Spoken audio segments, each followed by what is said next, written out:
Taking Sides by Gary Soto, Chapter 6.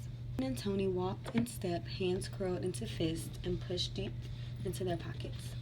The wind had shoved the morning clouds east. The day was finally warm. "So how are we going to get back to TV?" Tony asked. They leaped over a garden hose. A guy in a 49ers jacket was hosing down his car for a Saturday wash and polish. His baby son was squeezing a dry sponge and giggling. "I don't know. Let's be cool and say we're looking around. Forks.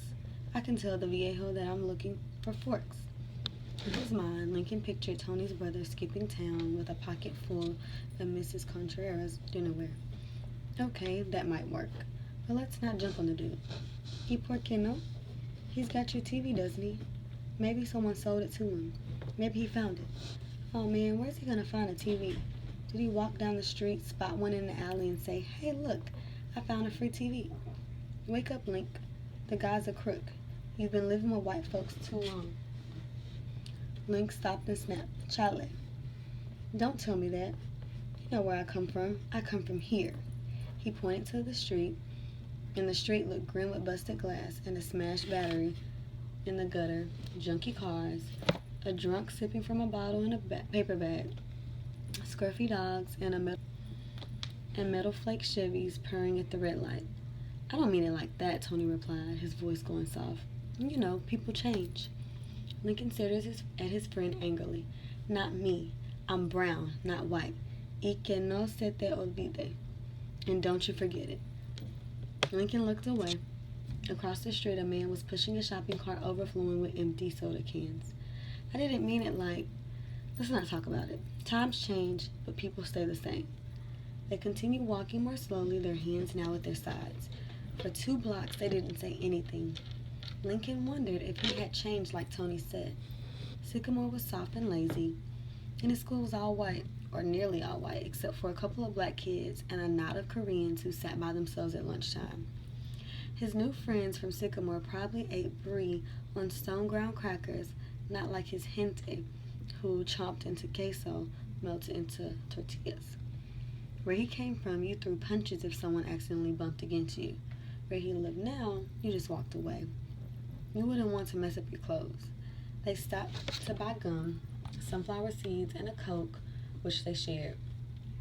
They were in a better mood when they arrived at the thrift shop, which was small and run down. The front window was dirty and fly-specked. In one corner, a cardboard sign read, "Clean goods for a good price."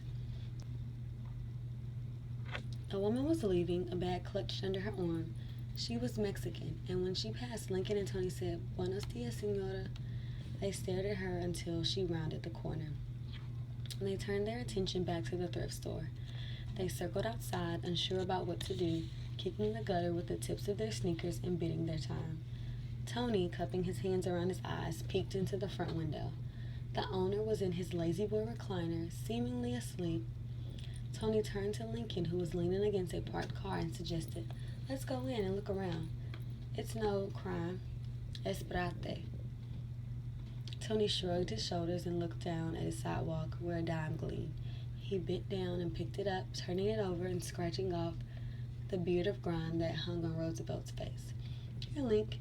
Here's part of what I owe you on our bet." He held up the dime and grinned. "Keep it. I want my money in full. Crisp dollars, not chump change you find on the ground." "Only kidding. I got the money at home." Tony flipped a coin and slapped it between his palms. "What do you say, heads or tails?" Lincoln thought a moment, then said heads. Tony peeked between the sandwich of his palms, and a slow grin broke out on his face. "Sorry, Charlie, it's tails." "But we didn't bet," Lincoln protested. "Okay, then, this is for reals. Double or nothing on our 49ers bet." Lincoln bit a fingernail, spit its tarring, and agreed. "But you better pay me." Smiling so that his chewing gum showed, Tony flipped a coin and slapped it from the air onto the back of his hands. This time. "What do you say?" "Heads." Lincoln and Tony peeked full of anticipation. It was heads. Tony jumped back and hollered, "Chale, you got me." $4, Lincoln said, rubbing his palms together. Tony turned away grumbling. He looked back into the thrift store where the old man still slept in the recliner. Tony stepped back and, admiring his reflection in the window, slicked down his hair. He smiled, and his teeth, which were as large as guitar picks, glowed white against his brown face. Lincoln pushed himself off the car's fender. "Let's get it done, but don't jump on the dude." Lincoln really didn't care about the TV, but he was still upset about someone breaking into his house. If that hadn't happened, perhaps they would still be living in his old neighborhood. He would be playing for Franklin, not Columbus, and life would be sweet. He would still be with Vicky, and Flacco would never have gotten hit by a motorcycle. A tiny bell hooked on the door jingled as they entered. A yellow canary beat its wings in a cage and squawked. The old man, running a pink tongue over his whiskered upper lip, slowly turned his large head towards them. His eyes were watering, his teeth were stained and broken like jagged pieces of pottery. He wore a pair of garden gloves splotched with white paint. "May I help you?" the man asked as he pushed himself up from the recliner and sneezed. A gust from the opening and closing of the door hit him. "It's cold in here," he remarked. The door smelled of shoe polish and old coats, turpentine, dust and mothballs. A calendar showing a New England waterfall scene was nailed to the wall. Its pages was yellow and curly. "Forks," Tony responded. "What?" the man asked. He touched his ear with the gloved finger. "My hearing's gone." "What's that?" "Mi hermano took off with my forks, man." Tony snapped. "How come you can't hear?" Lincoln made a face at Tony and whispered, "Cut it out." He turned slowly to the man, who was now walking up and aisle to the cash register. "We're just looking around, sir." With a shove of his good foot, Lincoln pushed a box of rain-warped National Geographics out of his way. Tony started to look around, but pulled on the chain of a lamp. "Don't work," he muttered. He pounded on a black typewriter, and the gummed-up keys stuck as they rose and surrendered. "Don't work," he said again. He held up a Hawaiian shirt. Whoever wore this was a fat dude, gordo. Tony cocked a derby on his head and smiled into a mirror. "And check out this hat. Gramps must have worn this before you and me were born, Link." Lincoln told Tony to cut it out. "This is a kick, hombre," Tony sounded out. "A la vianante. Lighten up. Hey, look at these boxer shorts." Lincoln ignored Tony, who was holding up a pair of candy cane-striped boxers. Instead, he maneuvered around broken furniture to the TV. Tony tossed the boxers away and followed Lincoln, who tried the on and off button and played with the rabbit ear antenna. He examined the crayon marks, an arc of rainbow colors on the side of the television. He remembered that day clearly. He had been bored from 3 days of rain, and without thinking used a pack of 48 Crayolas to make the television pretty. Or so he later argued to his mother as she spanked him from one room to the next. "¿Qué te dije?" Tony asked. "What'd I tell you? See, it's ours." Lincoln sighed. He snapped his chewing gum and looked at the old man.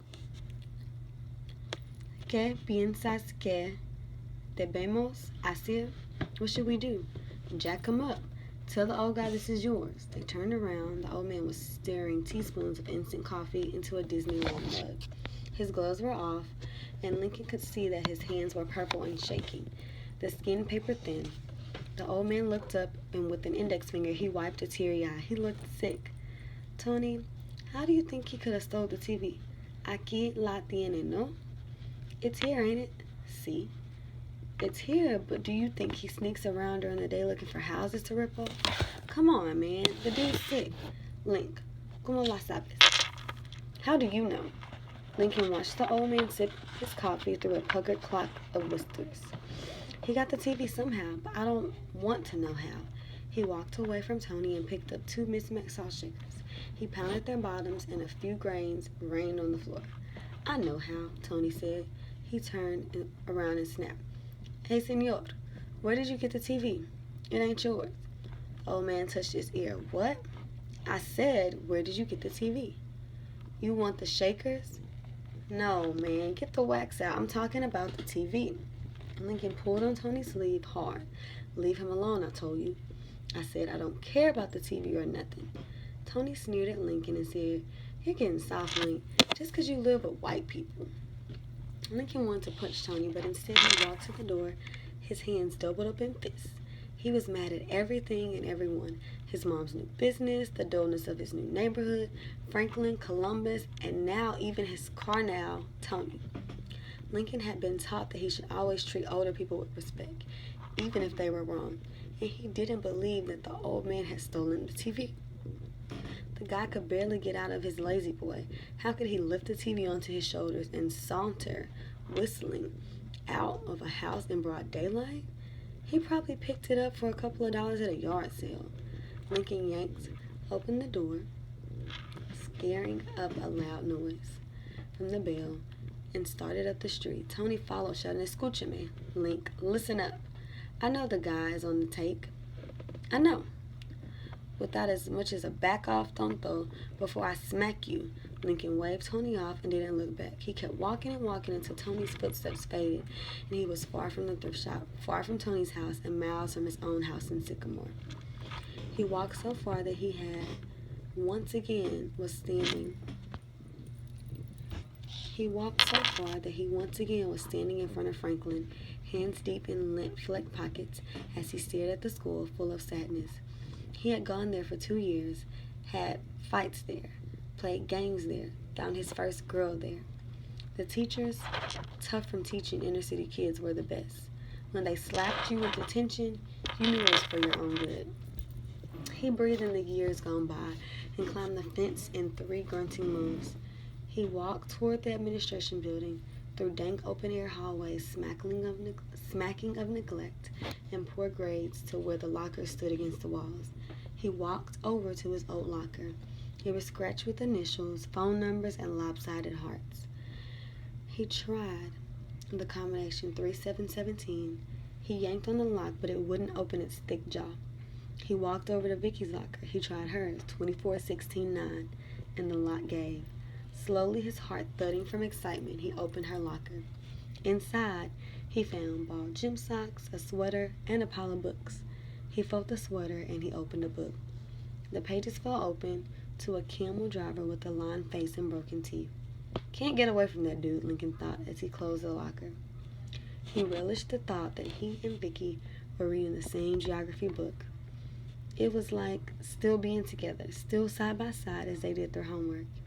He drank from the fountain and played hoop with some little kids on the asphalt court.